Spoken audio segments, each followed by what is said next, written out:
let me ask you this. So, what advice would you give somebody that want to take the same path you took? What advice would you give them? The same The path? same path. Oh, see, I don't know, because because everything happened in my life got me here. You know, I don't want to tell somebody, yo, go find a father who don't want you. You know what I'm saying? Or like, you know, smell a stench in the hall from your mother getting high. I don't want to use that as an illustration on what not to do or what to become. I'm just saying, for me, it's always focus on yourself, invest in yourself, man. Follow good people, you know. And for me, like, you know, you can't, you know, fix something unless you know how it works, you know. And for me, I always did my best to try to study the craft in which I wanted to invest in, you know. And right now, it's still hard because you got so many people doing the same thing, you know. Why would somebody choose you? Like even the management company, And I should have worded someone would give some advice that was trying to take the road. Would you tell them why not to take that road? Right. Well, I mean, okay, so music is hard. Now, for one, like, you know, and I can't make nobody great. God gives you that talent. I only can take what you give me and hopefully manifest and bring your goals to fruition. But, you know, even when you talk about athletes, you know, there are some guys that jump higher than other people. You know, there's some guys who can't jump at all, but they use their talents, you know, to best suit them. And for me, man, it's just putting your best foot forward, believe in yourself, surround yourself with good people, those who got your best interests, those who want to see you win, because you got temporary lovers, you know what I'm saying? You know, when you're shining, they're there. When you're not, they're gone, you know what I'm saying? And it happens a lot, even with family, you know. I just been blessed with some good friends, and through my hardships, you know, I patiently waited my turn, you know, because everybody get the same 24 hours, you know. And, you know, you can sit there and say, you know, somebody owe you this, owe you that. I never felt entitled to anything. I just felt like if Allah gave me the opportunity to do it, I was going to do my best to do it, you know. And all I needed was the opportunity, you know. And I take advantage of all those opportunities because, you know, from where we come from, they don't come that often. Right. Okay. I'm gonna give you a few names. I want you to just tell me the first thing come to your mind, and tell me why did that come to your mind. Tank Davis, Javante. Animal. Why Animal? Why come to your mind? Because he refused to he refused to lose. He refused to cower. He refused to think somebody better than him. You know, he has that animal instinct, whereas though he know he's surviving is in that ring, and if he don't win, he don't feel like he's not surviving.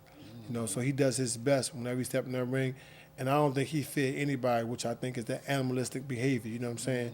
You know, and you know he's just one of the few people I know who has that switch, you know what I'm saying, that stays on. You know what I'm saying? He definitely got the it factor, though. He got the it factor, like just a star. You know what I'm saying? Let me ask you, Coach Keith Goody. You know, that's a little personal for me because Keith was my mentor, you know, my big brother, and a guy in my life. I wanted to be like Keith coming up. Keith with the college, I wanted to go to college.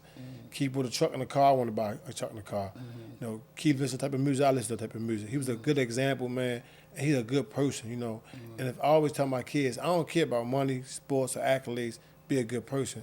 Keith a good person. So whenever I think about Keith, I say he's a great man. Okay. I tell my kids the same thing. That you always want to be remembered as a honorable dude at the end of the day. Right. First thing come to your mind and tell me why Sam Cassell. Resilient, because Sam never, you know, took no for an answer. Sam never thought nobody was better than him. Sam didn't care what nobody said about him. You know, we just call Sam Guppy coming up, you know what I'm saying? And Sam was always focused on basketball, you know. And I mean, it's more to life, you know, than basketball.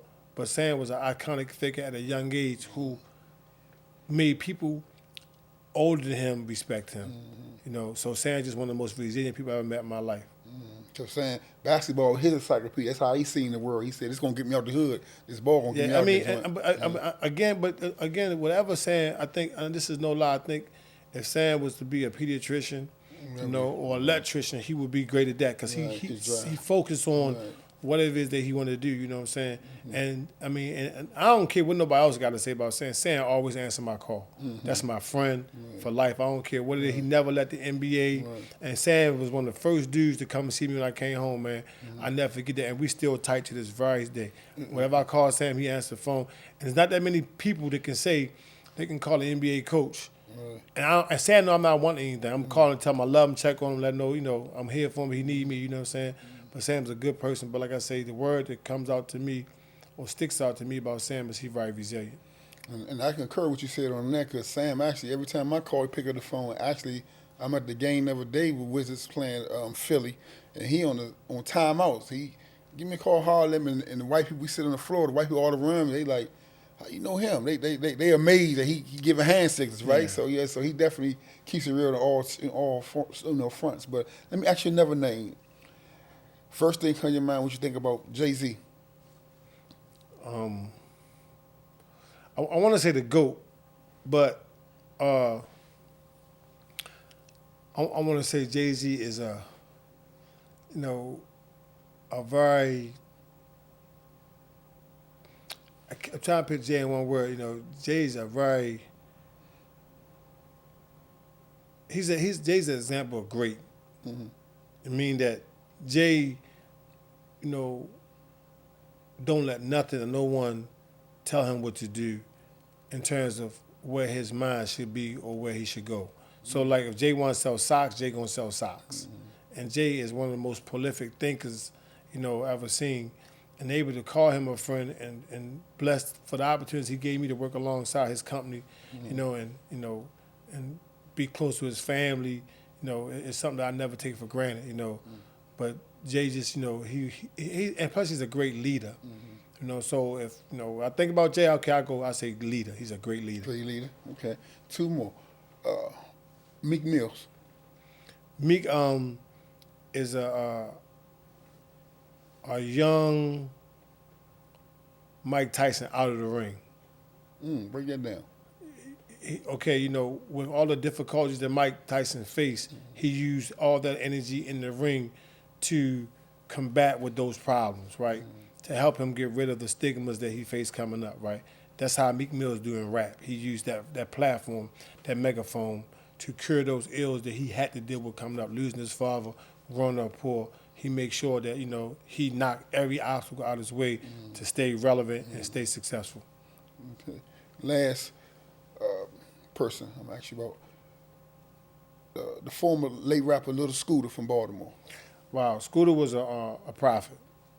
He was a young prophet who used his voice and his talent to electrify his generation, his culture, you know, on the rap level. And he had talent that went beyond the shores of Baltimore. So I look at him as being a young prophet because he showed guys how to be, you know, a rapper, but also be yourself at a time where as though you was being stereotyped for being a rapper.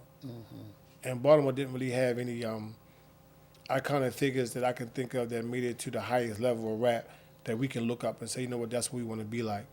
So Scooter created, you know, a culture of rap that people wanted to follow and be like. So I would look at him as a young prophet. When I first heard him, one time, I guess they were saying the rap word one take. I said he the goods. You know what I'm saying? And some people, very few people had that what we call it factor.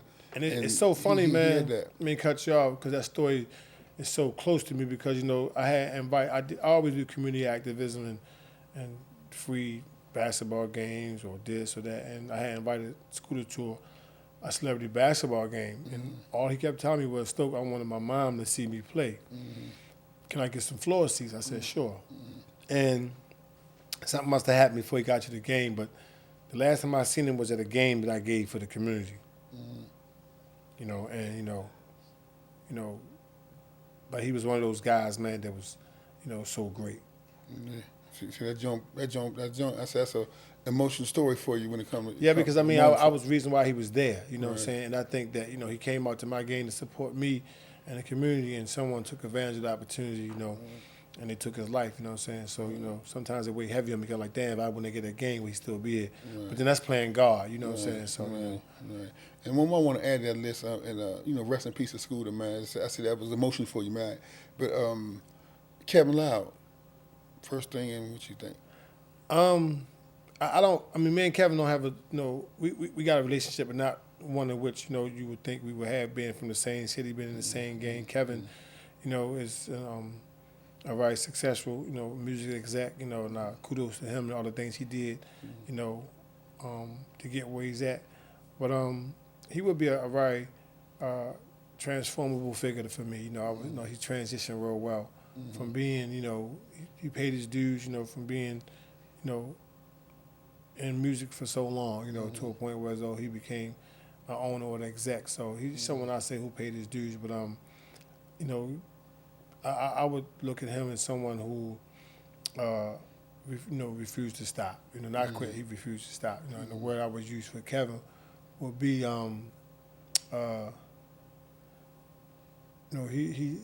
he's a great figurehead. Figurehead, okay. And the basketball thing, I want to touch on that one more time before we close out on the players. It seemed like I don't ever hear people give Javante Taylor's little Tay his parts, man, and he won the championship in high school, private, public. Devontae, yeah. the boxer? Yeah, no, basketball player, Lil Tay. He played with Dunbar. He won. Lord Tay, my man Tay. He won a championship in public, private, and prep. And then he went to school in Vegas. When UNLV got an injury. That's my guy. Yeah. Tay is a real good guy. Tay was a killer on the court, man.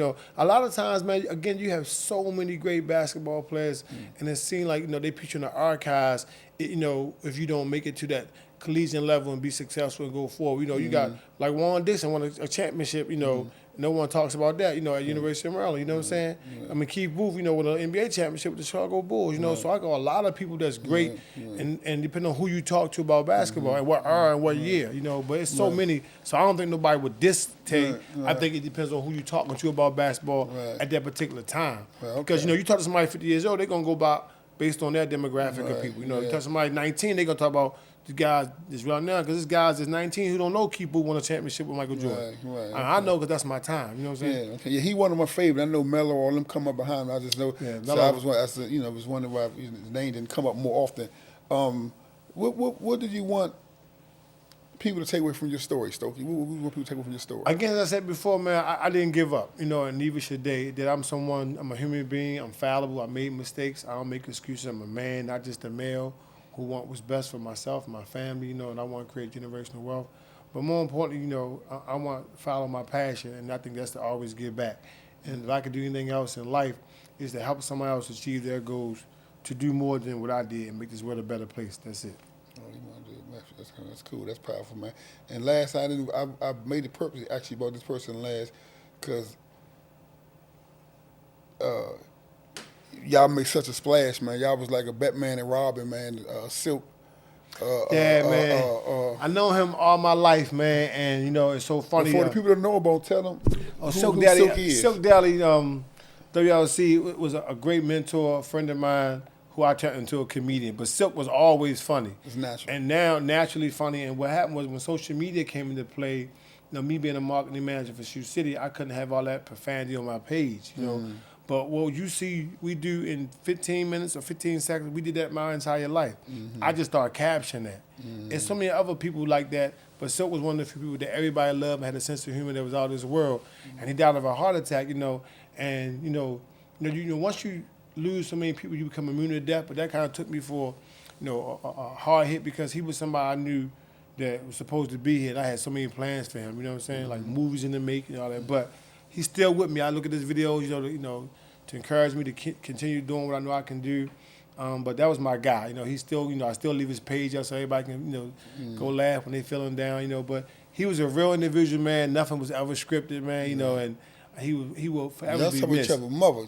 Tough, man. But y'all talk about each other mother and it's so grandmother. crazy, right? man, and I mean, I don't want to be, disrespectful to people who lost, people in their lives, man, but that was our therapy. It might seem kind of crazy. We'd laugh about so we wouldn't dwell on the pain. And it made us feel better. My entire community does that. Right. He called your grandma a whore or something? Man, not my grandma. He talking about somebody. Everybody something, man. But that was one of the ways that we healed. Right. People That's the hood. That's the man. hood, Like, people don't, people might personalize certain things, but we love each other so much, we knew we had to heal. We know we had to heal, and that was one of the ways we healed, by telling jokes and laughing about things that we knew that only we could do. Now, somebody else couldn't do it because they don't understand the continuity or the relationship or the rapport we had. But Silk understood, I understood, so it wasn't personal. And he's somebody I will always love and always miss. And I'm going to do my best to make sure his legacy live on. Okay, my last question, man. If you can go back and talk to the 16-year-old Stokey, what would you tell him? I would tell him go left. Okay. Go left. man. Because if you go left, you know what I'm saying, he'll make that lead, man. You know what I'm Yeah, saying? yeah, Then, you know, yeah, who knows? You know man, what I'm saying? yeah, Learn man. how to go left. I appreciate you coming changing jewels with me, man. I appreciate man. you having me, man. We're going to have to get you back because you got a lot of information. We couldn't touch on all of it, man, but appreciate you coming through, I'm man. coming back. I'll be back, man. My man, I man. appreciate you, man. My man, And love. congratulations, man, my guy. Out the park, niggas know me. Curtbone, little homie. All days, all days.